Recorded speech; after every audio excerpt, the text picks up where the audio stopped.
আজকের ভিডিওতে আমরা আলোচনা করব মেকানিক রকি নামের এক অসাধারণ অ্যাকশন ড্রামা গল্প। এই গল্প একজন সাধারণ মেকানিক থেকে অসাধারণ নায়ক হয়ে ওঠার যাত্রা, যেখানে তার জীবনের প্রতিটি মুহূর্ত সংগ্রাম, ভালোবাসা, ক্ষতি, প্রতিশোধ এবং আত্মসম্মান সবকিছু মিলিয়ে তৈরি হয়েছে এক অনন্য কাহিনী। আসুন ধীরে ধীরে পুরো গল্পটা শুরু থেকে শেষ পর্যন্ত দেখে নিই। গল্প শুরু হয় একটা ছোট্ট ইন্ডাস্ট্রিয়াল টাউন থেকে। এখানে থাকে আমাদের নায়ক রকি, যাকে সবাই চেনে একজন চুপচাপ, পরিশ্রমী, সাহায্যপ্রবণ মেকানিক হিসেবে। রকি সকাল থেকে রাত পর্যন্ত কাজ করে, গাড়ি, বাইক, ট্রাক সব ধরনের মেশিন নিয়ে তার অসাধারণ দক্ষতা। গ্রাম শহরের মানুষের যে কোনো সমস্যায় সে ছুটে যায়। রকি কারোর জন্য মাথা নোয়ায় না, আবার কাউকে তার প্রতি অন্যায় করতেও দেয় না। কিন্তু তার হাসির পেছনে লুকানো থাকে গভীর যন্ত্রণা। তার শৈশবে তার বাবাকে হারিয়েছে খুবই নির্মমভাবে। তখন থেকেই সে জানে, শক্তি না থাকলে পৃথিবী কাউকে সম্মান দেয় না। রকির মা তাকে মানুষ করেছে অনেক কষ্টে। মা বারবার বলতো, সৎ পথে থেকো, কিন্তু অন্যায়ের সামনে কখনো মাথা নোয়াবে না। রকি সেই কথাই জীবনে মেনে এসেছে। রকির জীবনে আলো হয়ে আসে একটি মেয়ে, প্রিয়া। প্রিয়া শহরে পড়াশোনা করে আর মাঝে মাঝে গ্রামে আসে তার নানির বাড়িতে। প্রথম দেখাতেই রকি কিছু অনুভব করলেও সে নিজের মনে তা চাপা রাখে। প্রিয়াও বুঝতে পারে রকির ভিন্ন একটা ব্যক্তিত্ব আছে, শক্ত কিন্তু ভীষণ মানবিক। ধীরে ধীরে দুজনের মধ্যে কথা বাড়ে। প্রিয়া রকিকে নিজের পড়াশোনা, স্বপ্ন আর জীবনের গল্প শোনায়, আর রকি তাকে শেখায় জীবন কত কঠিন, কিন্তু সাহস থাকলে সব কিছু জেতা যায়। তাদের সম্পর্কটা ধীরে ধীরে গভীর হয়, কিন্তু প্রকাশ্যে কেউ কিছু বলে না। এবার মঞ্চে আসে গল্পের মূল ভিলেন রানা ভাই। সে এলাকার সবচেয়ে শক্তিশালী গ্যাং লিডার।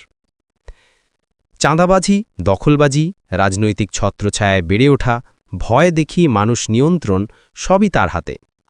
রানা ভাই রকিকে খুব পছন্দ করে না, কারণ রকি কোনো অন্যায় সহ্য করে না এবং লোকজন রানা ভাই নয়, রকির কাছে সাহায্য চাইতে শুরু করে। এখানেই শুরু হয় চিরশত্রুতার বীজ। রকির সাহস রানা ভাই সহ্য করতে পারে না। প্রিয়ার প্রতি রকির আস্তে আস্তে বাড়তে থাকা ভালোবাসাও রানা ভাই নজরে পড়ে, কারণ প্রিয়াকে রানা ভাইয়ের পরিবারের জন্য প্রস্তাব আসছিল, আর সেখানে রকির উপস্থিতি তার জন্য হুমকি হয়ে ওঠে। একদিন রকি দেখতে পায় কয়েকজন লোক একটি বয়স্ক মানুষকে রাস্তার পাশে মারছে, কারণ ওই মানুষ রানা ভাইয়ের চাঁদা দিতে অস্বীকার করেছে। রকি এগিয়ে গিয়ে তাদের থামায়। দাদাজিকে ছেড়ে দিন, দালালি করেন আপনারা, কিন্তু একজন বৃদ্ধ মানুষকে মারেন কেন? লোকগুলো রকিকে ভয় দেখায়, কিন্তু রকি বিন্দুমাত্র ভয় পায় না। ফলাফল, প্রথমবারের মতো রকি ভিলেনদের সঙ্গে মুখোমুখি লড়াই করে। সে একাই ৫-৬ জনকে পরাস্ত করে। লোকেরা প্রথমবার বুঝতে পারে রকি শুধুই মেকানিক নয়, সে ভয়ঙ্কর শক্তিশালী। এই ঘটনায় পুরো গল্পকে মোড় ঘুরিয়ে দেয়। রানা ভাই খবর পেয়ে ততক্ষণে জেনে যায় রকি আর থামবে না, তাকে থামাতে হবে। প্রথম মারামারির ঘটনা পুরো শহরে ছড়িয়ে পড়ে। লোকজন বলতে শুরু করে, মেকানিক রকি আসলে কে? এত শক্তি কোথায় পেল? সে কি কোনো গ্যাংস্টার ছিল? রকি এসব নিয়ে মাথা ঘামায় না, শুধু নিজের কাজ আর মাকে নিয়ে ব্যস্ত থাকে। রকির মা তার ছেলের সাহস নিয়ে গর্বিত হলেও ভয় পায়। বাবা, অন্যায়ের বিরুদ্ধে দাঁড়ানো ভালো, কিন্তু দয়া করে নিজের জীবনটা বিপদে ফেলো না। রকি শান্তভাবে হাসে।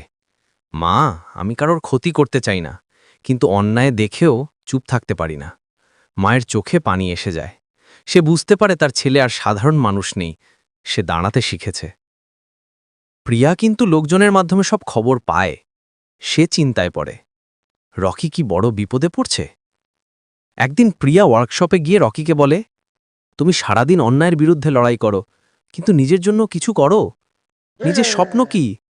রকি একটু থমকে যায়, কারণ সে কখনো নিজের স্বপ্ন নিয়ে ভাবে না।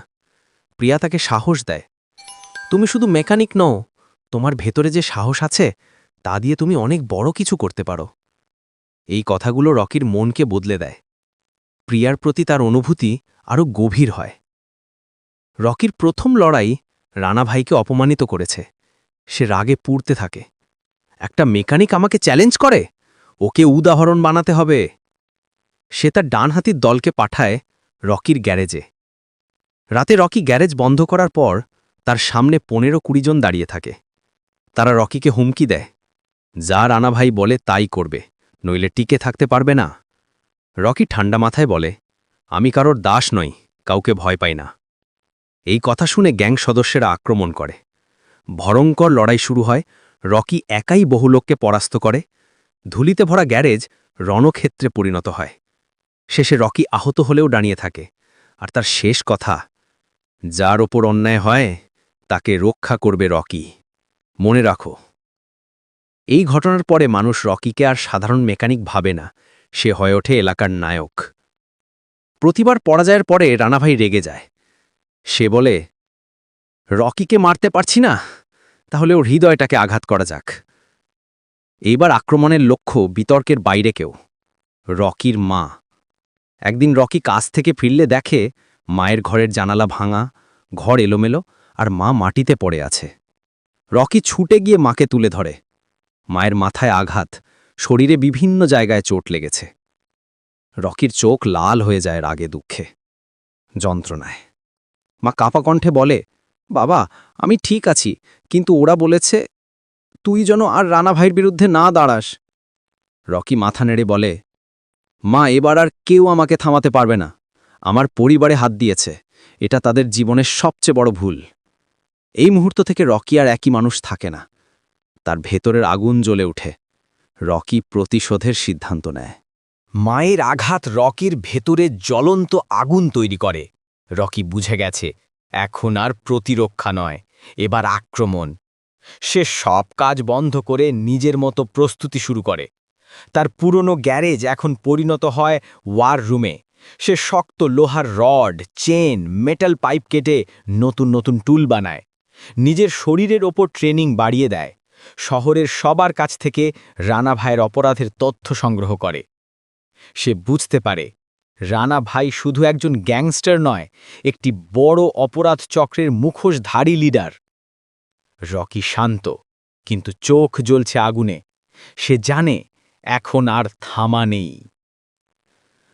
প্রিয়া খবর পায় রকির মায়ের অবস্থার কথা। সে রকির কাছে যায়, কিন্তু রকি তাকে দূরে সরিয়ে দেয়। প্রিয়া, তুমি বিপদে পড়বে, আমার জীবন যুদ্ধ হয়ে গেছে। প্রিয়া চিৎকার করে বলে, রকি, তুমি একা নও, জীবন তোমাকে সবসময় কষ্ট দিয়েছে, কিন্তু তার মানে এটা না যে তুমি মানুষকে দূরে সরিয়ে রাখবে। রকি থেমে যায়, কিন্তু প্রিয়া আরও বলে, তুমি লড়াই করবে আমি জানি, কিন্তু তোমার পাশে কেউ থাকলে লড়াইটা সহজ হয়। রকি নরম হয়ে যায়। সে প্রিয়ার হাত ধরে বলে, তুমি আমার জীবনের সবচেয়ে নিরাপদ জায়গা, কিন্তু তোমাকে হারালে আমি বাঁচব না। প্রিয়া চোখে পানি নিয়ে বলে, তাহলে প্রমাণ করো তুমি আমাকে হারাবে না। এই দৃশ্য রকির মনকে আরও শক্ত করে তোলে। রকি ধীরে ধীরে খোঁজ পেতে শুরু করে রানা ভাইয়ের পুরো নেটওয়ার্কের। অশোক, ফেক লোন র্যাকেট, জমি দখল চক্র, ড্রাগ ট্রান্সপোর্ট, পুলিশকে ঘুষ দিয়ে মামলা চাপা দেওয়া, মেয়েদের দিয়ে ব্ল্যাকমেল, চাঁদাবাজির পুরো নেটওয়ার্ক। রকি উপলব্ধি করে, রানা ভাইকে হারানো মানে শুধু একজন ভিলেনকে হারানো নয়, একটি পুরো দুষ্ট চক্রকে ধ্বংস করা। রকি সব প্রমাণ সংগ্রহ করে। শহরের যে কেউ রানা ভাইয়ের ভয়ে চুপ করে থাকত, তারা প্রথমবার রকির পাশে এসে দাঁড়ায়। রকির অগ্রগতি দেখে রানা ভাই অস্থির হয়ে যায়। তার ডান হাতি পরামর্শ দেয়, রকিকে ভাঙার একটাই উপায় আছে, প্রিয়া। তারপর রাতে প্রিয়া কলেজ থেকে ফেরার সময় রানা ভাইয়ের লোকেরা তাকে অপহরণ করে। প্রিয়া চিৎকার করলেও চারপাশে কেউ সাহস করে এগিয়ে আসে না। রকি খবর পেয়ে তৎক্ষণাৎ ছুটে যায় প্রিয়ার বাড়িতে। নানি কান্নায় ভেঙে পড়েছে, বাবা, তাকে নিয়ে গেছে, ওরা প্রিয়াকে নিয়ে গেছে। রকির দুনিয়া যেন থেমে যায় এক মুহূর্তের জন্য। তার পুরো শরীর রাগে কাঁপতে থাকে। রকি খবর পায় যে প্রিয়াকে ফ্যাক্টরির পেছনের পুরনো গুদামে রাখা হয়েছে। সে কোনো পরিকল্পনা ছাড়াই দৌড়ে চলে যায়। গুদামে ঢুকতেই 20-25 জন গ্যাং মেম্বার রকিকে ঘিরে ফেলে। রানা ভাই ফোনে বলে, রকি, এখন বুঝবি রানা ভাইয়ের সামনে দাঁড়ানোর দাম কি। রকি শুধু একটাই কথা বলে, প্রিয়াকে কিছু হলে তোমার শেষ নিঃশ্বাস আমি নিজেই থামাব। তারপর শুরু হয় এখন পর্যন্ত সবচেয়ে বড় লড়াই। রকি রড, চেন, মেটাল টুল দিয়ে ভয়ঙ্কর ফাইট করে, একাই ২০-২৫ জনকে পরাস্ত করে। গুদামের লাইট ভেঙে পড়ে, কাঠের বাক্স ছুঁড়ে ফেলে। রকির লড়াই শেষে রক্তাক্ত, কিন্তু দাঁড়িয়ে সে প্রিয়াকে খুঁজতে ছুটে যায় গুদামের ভেতরে। কিন্তু প্রিয়া সেখানে নেই, শুধু একটি নোট। মেয়েটিকে বাঁচাতে চাইলে আগামীকাল রাত রানা ভাই নিজে অপেক্ষা করবে। প্রিয়ার অপহরণের পর রকি আর সাধারণ রকি নেই। তার ভেতরে জ্বলতে থাকে ক্ষোভ, ভালোবাসা, অন্যায়ের বিরুদ্ধে দাঁড়ানোর দায়িত্ব আর প্রতিশোধের আগুন। রকি ফিরে যায় তার গ্যারেজে, সব লাইট নিভিয়ে দেয়। শুধু এক জায়গায় টেবিল ল্যাম্প জ্বলছে। সে খুলে আনে তার সব ভারী টুল, লোহা, চেন, মেটাল পাইপ, রেঞ্চ, সব গুছিয়ে রাখে নিজের মতো। তারপর নিজের শরীরে বেঁধে নেয় লেদারের প্রোটেক্টর, হাত মোড়ায় ব্যান্ডে, চোখে পড়ে দৃঢ়তা। রকি বলে, আজ শেষ রাত, কেউ আর আমার কাছের মানুষকে ছুতে পারবে না। এটা সেই রকি নয় যাকে মানুষ মেকানিক রকি নামে চিনত। এটা সেই রকি যাকে ভিলেনরা দুঃস্বপ্নে দেখবে। অন্যদিকে প্রিয়াকে রাখা হয়েছে রানা ভাইয়ের সদর দপ্তরের নিচতলায়।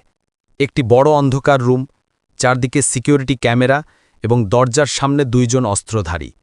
প্রিয়া ভয় পেয়েছে, কিন্তু ভেঙে পড়ে না। সে জানে রকি আসবে, রকি তাকে ছেড়ে দেবে না। রানা ভাই প্রিয়ার সামনে গিয়ে দাঁড়ায়, ঠান্ডা ভয়ের হাসি হাসে। তোমার রকি আমার সামনে কিছুই না, একটা মেকানিক। সে কি করবে? প্রিয়া দৃঢ়ভাবে বলে, রকিকে তুমি চেনোই না। সে শুধু নিজের জন্য লড়াই করে না, সে যাদের ভালোবাসে তাদের জন্য জীবন দিয়ে দেয়। রানা ভাই হেসে উঠে, তাহলে দেখো আজ তোমার রকির শেষ কেমন হয়। প্রিয়া ভয়ময়, ক্রোধে কাঁপে। সে জানে রকি আসবে, কিন্তু কিভাবে সেটাই ভয়। রানা ভাইয়ের ডেন পুরো শহরের বাইরে একটি পুরনো মিলের মধ্যে। চারদিকে ডজন ডজন অস্ত্রধারী গার্ড, ওপর থেকে স্নাইপার টাওয়ার এবং ভেতরে সিসিটিভি নেটওয়ার্ক। এক কথায় সাধারণ কেউ ঢুকতেই পারবে না। কিন্তু রকি সাধারণ কেউ নয়। সে শহরের কিছু বিশ্বস্ত মানুষ নিয়ে মিলের বাইরে তাদের নিরাপদ জায়গায় রাখে। কেউ ভেতরে যাবে না, সব কাজ রকি একাই করবে। রকি নিঃশব্দ ডনের বাইরের সিকিউরিটি ক্যামেরা এক এক করে ভেঙে দেয়, মেটাল ওয়্যার কাট করে চেন লক খুলে ফেলে। তার নিঃশব্দ কাজ দেখে মনে হয় যেন রকি যুদ্ধ জন্মা। রকি ঢুকে যেতেই সাইরেন বাজে, alert, alert, Rocky has entered. আর তারপর শুরু হয় মেকানিক রকি মুভির সবচেয়ে বড় ভয়ানক ক্লাইম্যাক্স। প্রথম ব্যাচ ১০-১২ জন গার্ড লোহার রড আর অস্ত্র নিয়ে ছুটে আসে। রকি ১ সেকেন্ডও দেরি করে না। লড়াইয়ের স্টাইল, চেন দিয়ে একজনকে পা থেকে টেনে ফেলে, মেটাল রেঞ্জ দিয়ে আরেকজনকে নিরস্ত্র করে, কাঠের বাক্স তুলে ৪ জনকে ফেলে দেয়, রড ঘুরিয়ে ৩ জনকে একসাথে আঘাত করে। এই লড়াই চলতে থাকে অন্তত ৬-৭ মিনিটের মতো। এক ধাপে রকি পরাস্ত করে দেয় ৩০ জনেরও মতো সিকিউরিটি। রক্তে ভেজা, কিন্তু রকি দাঁড়িয়ে থাকে। রকি এগিয়ে যায় মিলের সবচেয়ে ভেতরের দিকে। একটি বড় গেট খুলতেই দেখা যায় মধ্যখানে দাঁড়িয়ে আছে রানা ভাই। তার হাতে গ্লাভস আর মুখে ভয়ঙ্কর অহংকার। রানা ভাই বলে, অবশেষে এসে গেলি। আমি তো ভাবছিলাম তুই ভয়ে পালাবে। রকি চুপ, তার চোখে ভয় নেই, শুধু প্রতিশোধ। ২ জন মুখোমুখি দাঁড়ায়। লড়াই শুরু। রানা ভাই প্রথমেই আক্রমণ করে। রকির ধাক্কায় দেওয়াল কাঁপে। ২ জনের ঘুষির শব্দে পুরো মিল কেঁপে ওঠে। রকি পড়ে যায়, আবার উঠে দাঁড়ায়। রানা ভাই চিৎকার করে বলে, আমি এই এলাকার রাজা। রকি বলে, আজ থেকে মানুষই তোমার বিচার করবে। লড়াই ক্রমশ ভয়ঙ্কর হয়। শেষে রকি রানা ভাইকে চ্যালেঞ্জ করে, প্রিয়া কোথায়? রানা ভাই হাসে, ওপরে রেখে এসেছি, যদি পৌঁছাতে পারিস। রকি শেষ শক্তি দিয়ে রানা ভাইকে মাটিতে ফেলে দেয়, তাকে ধরে দেওয়ালে ছুঁড়ে মারে, তার অস্ত্র ভেঙে ফেলে। শেষে রকি বলে, এটা আমার জন্য নয়, এটা তাদের জন্য যাদের জীবনে তুই দুঃস্বপ্ন হয়ে এসেছিলি। এক ঘুষিতে রানা ভাই অজ্ঞান হয়ে পড়ে যায়। রকি জিতে যায়। রকি দৌড়ে যায় ওপরের রুমে, দরজা লাথি মেরে ভেঙে ফেলে। ভেতরে প্রিয়া বসে কাঁদছে। রকিকে দেখে প্রিয়া দৌড়ে এসে জড়িয়ে ধরে। আমি জানতাম তুমি আসবে। রকি শুধু বলে, দুঃখিত, আমি দেরি করেছি। এই দৃশ্য অত্যন্ত আবেগী। রকি সব প্রমাণ পুলিশের হাতে তুলে দেয়। রানা ভাই এবং তার পুরো গ্যাং গ্রেফতার হয়। শহরের মানুষ রকিকে অভিনন্দন জানায়। তুমি না থাকলে আমরা বাঁচতাম না। রকি, তুমি আমাদের সত্যিকারের হিরো। রকি মাথা নিচু করে বলে, আমি হিরো নই, আমি শুধু একজন মানুষ যে অন্যায় সহ্য করতে পারে না। রকির নিজের গ্যারেজে ফিরে আসে, কিন্তু এখন গ্যারেজ নয়, মানুষের সাহায্যের কেন্দ্র। প্রিয়া পাশে দাঁড়ায়। রকির মা হাসি দিয়ে আশীর্বাদ করেন। শেষে রকি বলে, আমি মেকানিক, কিন্তু মেশিন নয়, মানুষের জীবন ঠিক করতেই ভালো লাগে। রকির নতুন জীবনের পথে যাত্রা শুরু হয়।